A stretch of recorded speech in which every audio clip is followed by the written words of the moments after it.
Hello friends, in this video tutorial, I will show how to connect your phone with laptop by Bluetooth. So let's start.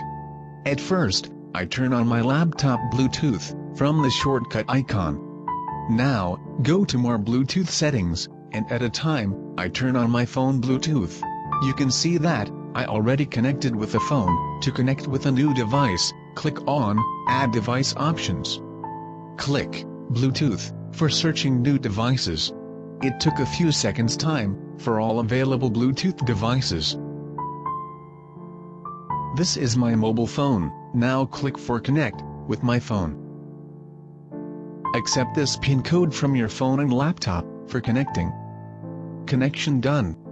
Let's send a file from my PC to my phone via Bluetooth connection. You can check your connection or remove device from this options.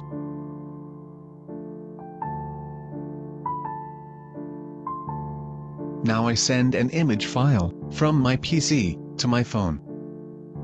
Select your file and go to the Send to options. Click Send to Bluetooth device.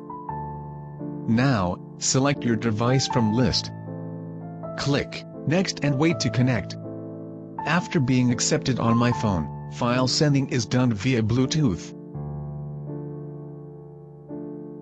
Friends, please subscribe to Tech and ICT Solutions, and press the bell button for new and updated technology-related video tutorials. Thanks for watching this video, and stay with us.